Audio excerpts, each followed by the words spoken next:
Hi everyone, কেমন আছেন সবাই? আশা করি ভালোই আছেন। আজকে আমরা সেশন 2 থেকে শুরু করব। তো চলো এখন আমরা ক্লাসটি শুরু করি। আর সবার কাছে অনুরোধ রইল, যারা চ্যানেলটি এখনও সাবস্ক্রাইব করো নাই, চ্যানেলটি সাবস্ক্রাইব করে রাখো। সেশন 2, সমস্যা সমাধানে প্রযুক্তির ব্যবহার। বিভিন্ন প্রযুক্তির ব্যবহার মানব সভ্যতার জন্য একটি আশীর্বাদ। সঠিক সময়ে সমস্যা সমাধানে সঠিক প্রযুক্তি ব্যবহার করা উচিত।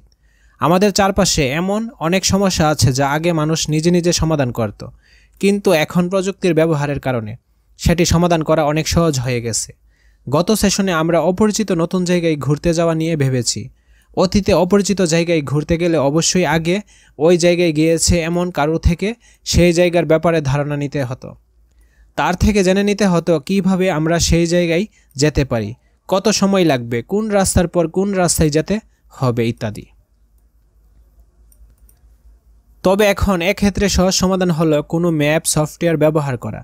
এই ধরনের সফটওয়্যারে আমরা কোথায় আছি এবং গন্তব্য কোথায় সেটি লিখে দিলে আমাদের দেখিয়ে দেই কত সময়ের মধ্যে আমরা পৌঁছাতে পারবো, রাস্তায় কতটুকু যানজট আছে, কোনো রাস্তায় দিয়ে গেলে যেতে সুবিধা হবে, কোনো যানবাহনে উঠলে যেতে কম সময় লাগবে, আরও কত কি। আবার একই সমস্যা সমাধানের জন্য প্রয়োজন অনুসারে ভিন্ন ভিন্ন প্রযুক্তির উদ্ভাবনও হয়ে থাকে। যেমন ম্যাপ সফটওয়্যার দিয়ে আমরা শুধু জানতে পারছি নির্দিষ্ট জায়গায় কিভাবে যাব, কিন্তু আমরা যদি একটি যানবাহন বুকিং করতে চাই, যেই যানবাহন দিয়ে সরাসরি নির্দিষ্ট গন্তব্যে যেতে পারবো, তাহলে বিভিন্ন যানবাহন বুকিং সফটওয়্যার ব্যবহার করতে পারি। এসব সফটওয়্যারে নির্দিষ্ট যানবাহন বুকিং করা যায়। কোনো নির্দিষ্ট জায়গায় যেতে কত টাকা খরচ হবে সেই যানবাহনে সেটিও আমাদের দেখিয়ে দিই। অর্থাৎ ম্যাপ সফটওয়্যার থেকেও আরও বেশি সুযোগ সুবিধা পাচ্ছি। নির্দিষ্ট গন্তব্যে যাওয়ার সমস্যাটি পুরোপুরি সমাধানের হয়ে যাচ্ছে, আর কোনো চিন্তা করতে হচ্ছে না। একইভাবে নির্দিষ্ট ওয়েবসাইট থেকে ট্রেন বা বাস বা উড়োজাহাজের টিকিট কাটার কাজও এখন সহজেই করা যায়। আবার করোনা অতিমারির কারণে একটি নির্দিষ্ট সময় জুড়ে বাংলাদেশের শিক্ষা প্রতিষ্ঠানগুলো বন্ধ রাখার প্রয়োজন হয়েছিল, সকলের স্বাস্থ্য সুরক্ষার কথা বিবেচনা করে। এই সময়ে প্রযুক্তির কল্যাণেই বিভিন্ন অনলাইন সফটওয়্যার শিক্ষক ও শিক্ষার্থীরা যুক্ত হয়ে অনলাইন ক্লাসে অংশগ্রহণ করে। কথায় আছে প্রয়োজনীয়তাই উদ্ভাবকের জনক। করোনা অতিমারির পূর্বে বিভিন্ন অনলাইন সভা করা সফটওয়্যারের চাহিদা তেমন ছিল না, কিন্তু করোনা অতিমারির সময় সারা পৃথিবীতেই ঘরে অবরুদ্ধ ছিল মানুষ। তাই এই সময় প্রয়োজন হয় Zoom, Google Meet, Microsoft team ইত্যাদি অনলাইন মিটিং সফটওয়্যার ব্যবহার করে অনলাইন ক্লাস, ব্যবসায়িক মিটিং ইত্যাদির আয়োজন করা। যদি এই প্রযুক্তি একটি বিকল্প হিসেবে না আসতো, তাহলে করোনার সময় সারা পৃথিবী অনেক কার্যক্রম স্থবির হয়ে যেতে পারত। কাজে এই ক্ষেত্রে এই প্রযুক্তি অগ্রগতি কাজে মানুষকে সাহায্য করেছে। আবার অনেক সময় একটি সমস্যা সমাধানে কোনো প্রযুক্তি উদ্ভাবনের পরেও দেখা যায় সমস্যাটি সম্পূর্ণ সমাধান হয়নি বা সমাধানে কোনো ঘাটতি রয়ে গেছে। তখন সেই প্রযুক্তিকে হালনাগাদ বা আপগ্রেড করার প্রয়োজন হয়। যেমন আর্থিক লেনদেনের কথা ভাবি। আগে এক জায়গা থেকে অন্য জায়গায় টাকা পাঠানোর প্রক্রিয়া বেশ জটিল ছিল। মানি অর্ডার করে কারো কাছে টাকা পাঠালে তার কাছ থেকে পৌঁছাতে অনেক সময় লাগত। বর্তমানে মোবাইলের মাধ্যমে নির্দিষ্ট টাকা লেনদেনের প্ল্যাটফর্মের মাধ্যমে নিমিষেই দেশের এক স্থান থেকে অন্য স্থানে টাকা পাঠানো যায়। তবে প্রথমে যখন এই ধরনের টাকা লেনদেন সার্ভিস চালু হয়েছিল, একটি সমস্যা হতো। ধরো আমরা আমাদের 500 টাকা নিজের অ্যাকাউন্ট থেকে উত্তোলন করব। এজন্য টাকা লেনদেনে নির্দিষ্ট এজেন্টের কাছে গিয়ে সেই এজেন্টের মোবাইল ফোন নাম্বারে প্রথমে আমাদের টাকা ক্যাশ আউটের জন্য পাঠাতে হবে। এজেন্ট টাকা নিজের অ্যাকাউন্টে বুঝে পেলে আমাদের টাকা দিয়ে দেবেন।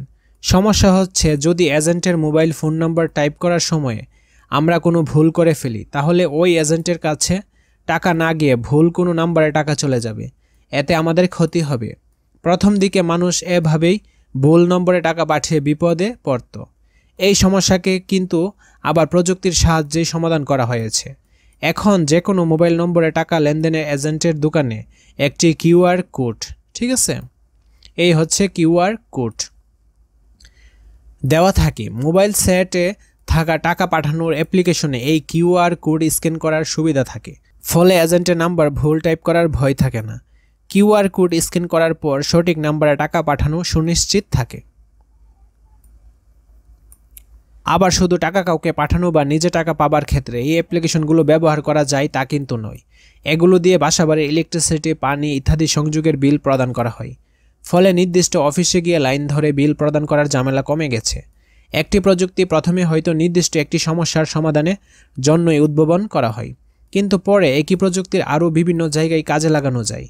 আমরা যেমন বেশ কিছু সফটওয়্যার প্রযুক্তির কথা উপরে জানলাম, তেমনি বিভিন্ন রোবট দিয়েও এখন বিভিন্ন সমস্যার সমাধান করা হচ্ছে। যেমন বিভিন্ন স্থানে যখন আগুন লাগে, আগুন নিয়ন্ত্রণে আনতে ও সেখান থেকে আটকে পড়া বিভিন্ন মানুষকে উদ্ধার করতে দমকল বাহিনীর সময় লাগে। পাশাপাশি আটকে পড়া মানুষ উদ্ধারে দমকল বাহিনীর যেসব কর্মী আগুন লাগা ভবনের ভিতরে প্রবেশ করেন, তাদের জীবন নিয়েও ঝুঁকি থাকে। এরকম ক্ষেত্রে দমকল বাহিনীর সহায়তা করার জন্য বিভিন্ন ফায়ার ফাইটার রোবট ব্যবহার করা হয়। ঠিক আছে, এই যে ফায়ার ফাইটার রোবট। 2022 সালে সীতাকুণ্ডে লাগা আগুন নেভানোর কাজে বাংলাদেশ ফায়ার সার্ভিস ও সিভিল ডিফেন্স বাহিনী প্রথমবারের মতো রোবট ব্যবহার করে। এরকম আরও বিভিন্ন রোবট বিষয়ক প্রযুক্তি ব্যবহার ক্রমাগত বৃদ্ধি পাচ্ছে। এভাবে যে কোনো সমস্যার জন্যই আমরা প্রযুক্তির সাহায্য নিয়ে সমাধানের উপায় বের করতে পারি। আগামী সেশনের প্রস্তুতি। বাসায় গিয়ে আমরা কিছু বাস্তব সমস্যা খুঁজে বের করার চেষ্টা করব, যেই সমস্যাগুলো বিভিন্ন প্রযুক্তি ব্যবহার করে সমাধান করা সম্ভব। বিশেষ করে কোনো নির্দিষ্ট রোবট দিয়ে সমাধান করা যাবে এমন সমস্যাগুলো তুমি খুঁজে বের করার চেষ্টা করতে পারো। এমন 5টি সমস্যার কথা নিচের ছকে লিখে ফেলি। তো চলো এখন আমরা এই অ্যান্সার স্ক্রিপ্টটাতে চলে যাই। ম্যানুফ্যাকচারিংয়ে কম্পিউটার এইডেড ম্যানুফ্যাকচারিংয়ে রোবোটিক্স ব্যাপকভাবে ব্যবহৃত হয়। বিশেষ করে যানবাহন ও গাড়ির কারখানায় রোবট ব্যবহৃত হয়। তাছাড়া চিকিৎসা ক্ষেত্রে জটিল সব অপারেশন, সার্জনদের নানা ধরনের কাজে রোবট সহায়তা করে। বিপজ্জনক কাজে যে সমস্ত কাজ করা স্বাভাবিকভাবে মানুষের জন্য বিপজ্জনক, যেমন বিস্ফোরক নিয়ন্ত্রণ, ডুবোজাহাজের অনুসন্ধান, খনির অভ্যন্তরে কাজ ইত্যাদি ক্ষেত্রে রোবোটিক ডিভাইস বহুলভাবে ব্যবহৃত হয়। ভারী শিল্প কারখানায় কম্পিউটার নিয়ন্ত্রিত রোবটের সাহায্যে নানা রকম বিপজ্জনক ও পরিশ্রম সাধ্য কাজ যেমন ওয়েল্ডিং, ঢালাই, ভারী মাল ওঠানো বা নামানো, যন্ত্রাংশ সংযোজন ইত্যাদি করা হয়। ঘরোয়া কাজে কিছু কিছু রোবট হাঁটতে পারে এবং মানুষের সাথে কথা বলতে পারে। প্রাত্যহিক অনেক কাজকর্ম যেমন কফি তৈরি করা, ঘর পরিষ্কার করা ইত্যাদি কাজে রোবটকে ভৃত্যের মতো ব্যবহার করা হয়। পুলিশের সাহায্যকারী হিসেবে বিশ্বের বহু দেশে পুলিশ বিপজ্জনক পরিস্থিতি মোকাবেলায় রোবটকে ব্যবহার করে, যেমন জিম্মি মুক্ত করা, গোলাগুলি ইত্যাদির মতো পরিস্থিতিতে গুলি করতে, সামনে গিয়ে পরিস্থিতি অবলোকন করতে বা ক্যামেরার সাহায্যে জানালায় নজর রাখতে ঘটনাস্থলে রোবটকে ব্যবহার করা হয়। ঠিক আছে,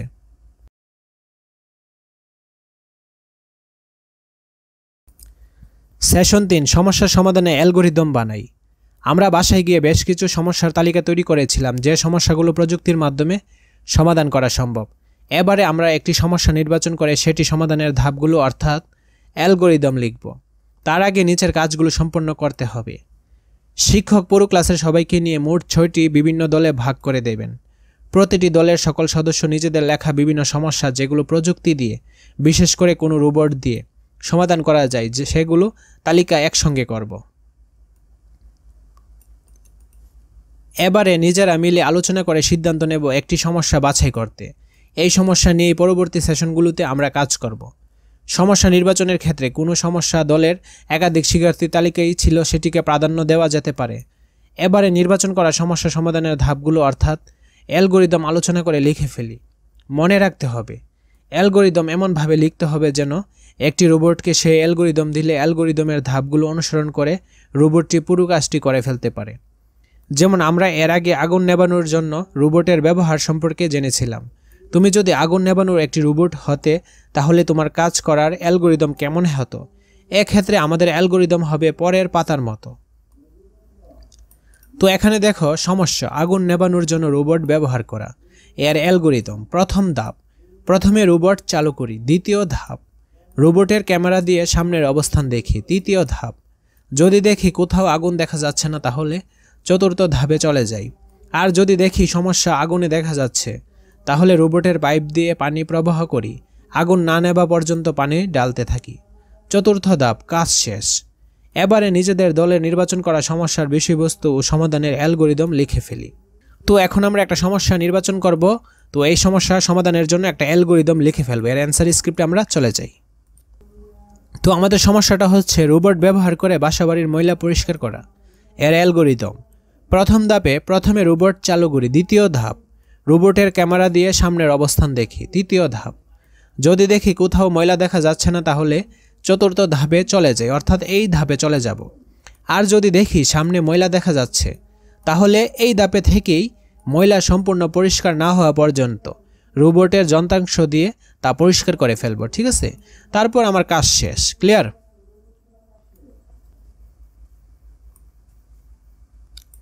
আজকের ক্লাসটি এই পর্যন্তই। পরবর্তী ক্লাসটি আমরা সেশন 4 থেকে শুরু করব। যারা চ্যানেলটি এখনও সাবস্ক্রাইব করো নাই, প্লিজ চ্যানেলটি সাবস্ক্রাইব করে আমার সাথেই থাকো। Thank you everyone.